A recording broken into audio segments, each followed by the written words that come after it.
also Julie Dennis, a fellow Scouser. So I don't know. Julie and I go back a long, long time. We won't tell you how many years because I think she's only 18 actually when we knew or whatever. But very, very funny girl. Very, very amazingly talented girl. She's worked with superstars all around the world. I mean, we read her resume, etc. She's just absolutely amazingly talented, this lass. And I'm just so blessed to have such a creativity. And now, Julie, I'm going to shut up now. And before she tells me to shut up, and give her the platform. So, Jules, all over to you.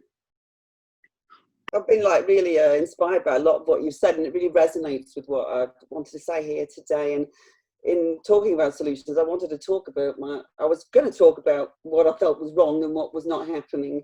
But I'm going to start by talking about solutions and then talk about what's happening, and look that way around instead.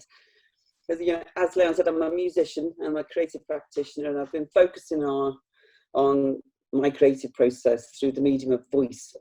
And I've always considered myself a conduit for the song carried on the breath. Excuse me, 1 minute. Charlene, you've got to stop now. I'm talking. Yeah, sorry about that. I've been on mute for ages. Sorry, consider myself a conduit for the song carried on the breath. This is the fuel of life force that delivers the voice for the message of balance delivered by it along the connection and manifestation of the higher self and the divine. That's how I think of the voice. I think it's a method by which we get in touch with the divine, and it's also something that we're allowed to manifest the divine in the physical world with. And this has evolved through a teaching method through years and finding it in people, finding people discover themselves.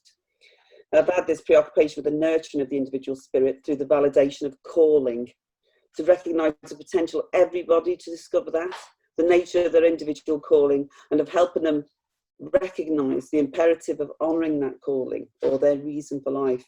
We discover its nature through the voice, mantra and ecstatic song in every culture. As far as Anne was saying, everybody has this desire. It's in every culture, but we don't really connect often. But we've got a really brilliant opportunity now. And in every religion and culture, the voice is the root through ecstatic song, divine hymns, liturgies, through teaching voice. One helps to facilitate new creative thinking. In my students, for example, it's about creating an internal terrain through creative visualization, using the voice method to create something that they can actually travel through and discover new ways of thinking, rather than having to be, now I've got to think of a new idea. It's about creating a new terrain and a new way of thinking, a new way of really working with the spirit equally, with the mind and the spirit. In that way, you know, it allows us to create new ways of living that will spread exponentially in a good way, in a positive way, to remove the fear and panic that's been created in this pandemic.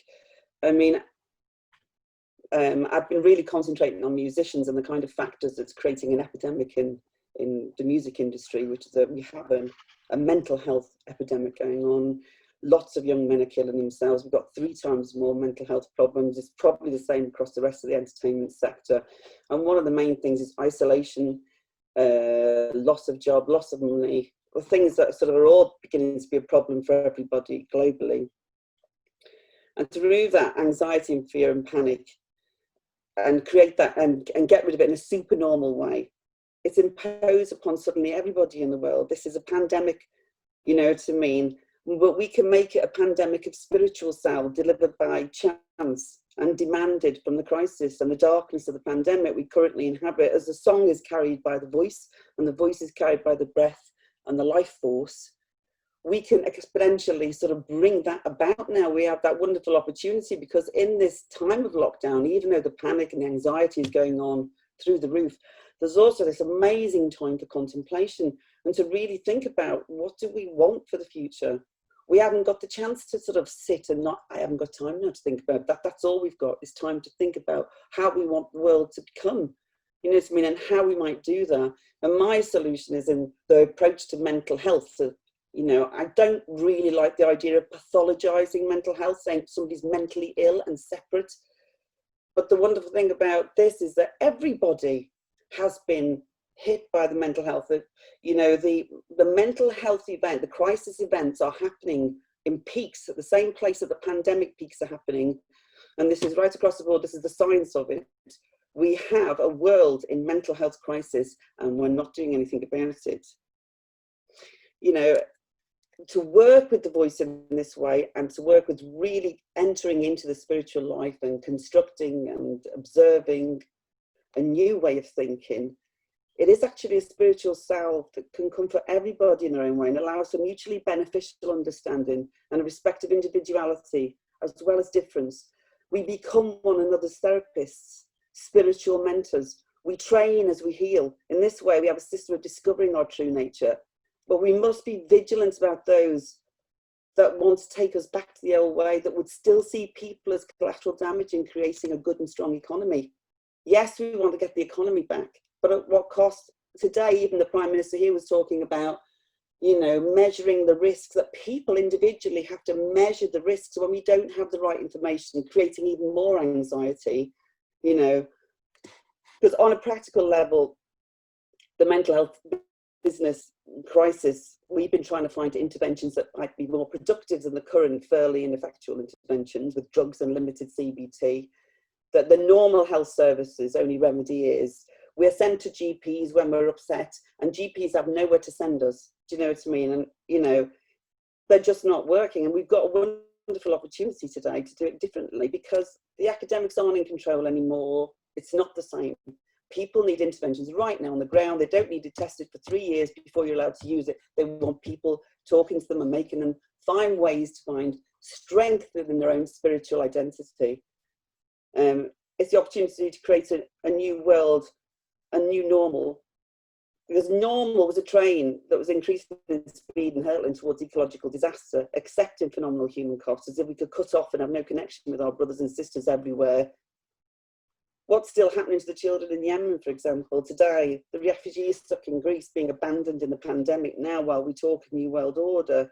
The old world has been derailed through shadow, but the results and the solutions can only be brought about by this phenomenal approach to light. And we've got to be vigilant. We all have to be forced, you know, in the West to be in this state of contemplation. We have that opportunity. We have that privilege, if you like, that we've been at least allowed to take that time for contemplation. But we also have to be prepared to fight for our new world and demand responsibility. The new limits for ecological balance, for example, overnight we've got all of those levels down. There wasn't any choice in it, you know. World said, no, sorry, you're not taking any notice of me. We can't get those limits down. We can't get the pollution down in time. Right, we're going to force it on you. Are we going to just allow that to return, or are we going to say no? Now we've thought about it, we don't want that to happen. And then back to the practical stuff about where I'm working in terms of the figures and what's happening in terms of the science of it. I mean, we all can experience mental health problems at some point in our lives. We do, 1 in 4 of us do. But the risk of experiencing mental health is not equally distributed across our society. Those that face the greatest disadvantages in life also face the greatest risk to their mental health. The distribution of infections and deaths during COVID-19 pandemic, the lockdown, and the associated measures and the longer-term socioeconomic impact are likely to reproduce and intensify the financial inequalities that contribute towards the increased prevalence and unequal distribution of mental health and spiritual despair. Like the figures for America, 3 months into the coronavirus pandemic, the Washington Post said that the US is on the verge of another health crisis with a daily dose of death, isolation and fear, generating widespread psychological trauma. Federal agencies and experts warn historic wave of mental health problems is approaching: depression, substance abuse, post-traumatic stress disorder, and suicide. You know, this is all the stuff that's coming out in the figures, and they're saying, what do we do? And we have solutions to that, and we don't have to allow it to just continue. You know, there's a lot of studies going on. I don't want to go into them, but you know what's happening with that. And I want to come back just to, you know, just say these are all being done at the moment. They're doing lots and lots of studies, but what's happening is nobody's putting money or investing in on the ground mental health problems that are evolving now. If you look at the graph, it does go beautifully with the pandemic, but the tail of the graph in terms of mental health or spiritual despair is huge, long. It's post-traumatic shock, severe anxiety.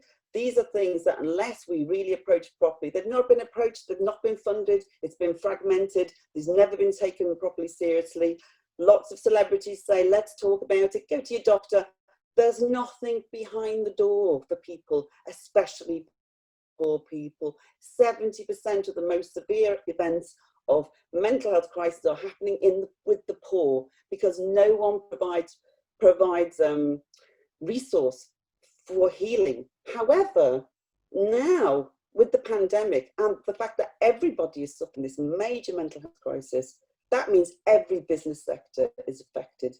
And one thing that really profoundly affects productivity and work is mental health crisis. People cannot function, and that means none of us are going to be able to function. And unless business invests in the well-being and health and spiritual health of people, we are not going to build anything on anything but sand. You know, it can't be ignored anymore. It can't be pushed under the carpet. It can't be people who are mentally ill, because we're all in despair. And I think working with the spirit, being determined to work with the spiritual life of the individual and honouring their calling and honouring who they are individually has to be invested in. There has to be legislation. Otherwise, business will never do it. They will come back in. That's my fear. If productivity is dependent on spiritual balance, I'm nearly finished, spiritual balance at every sector, the triggering of human sensitivity and the idea of brotherhood or twinhood, as you say, in all peoplehood we encounter, who consider it's their responsibility to share an understanding of the route through to calling. That calling being for each and every person's true nature, related like Buddha-like, Christ-like, Allah-like. It's there within all of us to function without ensuring the happiness and the balance of all peoples we encounter. We can no longer abdicate responsibility or allow anybody else to abdicate their responsibility. We have to begin, and we must keep shining a light on those things that seek to undermine not only this vision here, but it's a new global imperative. And I think we've got to make sure we really take care of it. Hurrah! That's me.